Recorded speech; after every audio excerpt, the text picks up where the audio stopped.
Welcome back again, Thriftism viewers. Today we are looking at more squash blossoms. So if you've already gone through and pollinated all of your female blossoms, you might see that there are a lot more male blossoms than female blossoms. And we can actually make a lot of use out of these. So we're going to cover how you can harvest these and what you can do with them and why you might want to harvest them. So why you want to harvest them is, for one, you can just make more use out of your garden. And these can make a great addition to many dishes because you can eat these.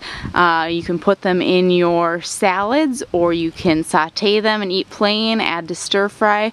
And squash blossoms are actually big enough that you can stuff these with cheese or rice or whatever you'd like. They add a lot of flavor. Plus, with a whole cup of squash blossoms, you only get about 5 calories, not much for carbs or protein or fiber, but you do get a lot of vitamin C, about 23%, and a marginal percent of calcium, and about 10% of your vitamin A for the day with 1 cup of these. Plus, like I said, there's very few calories or anything else, so they can make a great addition without impacting your diet. They also will be a very unique appetizer if you're going to someplace not many people have these. The benefit of growing these is they're organic, you don't have to worry about where they come from, and this will save you a lot of money if you do like the taste, as they'll be much more expensive in the store. So what you'll need in order to harvest these is, as you can see here, we just have a colander and a scissors. And the colanders just kind of hold them, and then we'll want to rinse these off real well before we use them. However, you can eat them raw in salads, or you can go ahead and cook those. So what you'll want to do is you'll want to go ahead and identify those male blossoms. And if you don't know how to tell the difference, take a look at our How to Pollinate Squash by Hand video.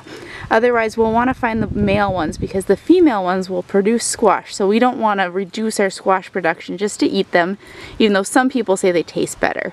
So I'm going to stick with the male ones, and since this one is a male, I'm going to go ahead and take my scissors here, and we'll want to get in real close and leave about 1 inch of stem on there, and we can trim this off later. But as you can see, it's something just like that, and you can go through and pick a whole bunch of these.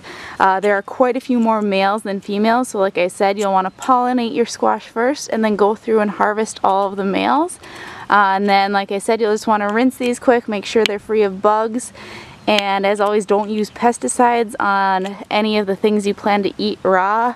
I would not eat these if you do spray a lot of chemical on them, as these will store a lot of that. Otherwise, stay tuned for more recipes with our squash blossoms, and hope that helps you get more use out of your garden. Thanks!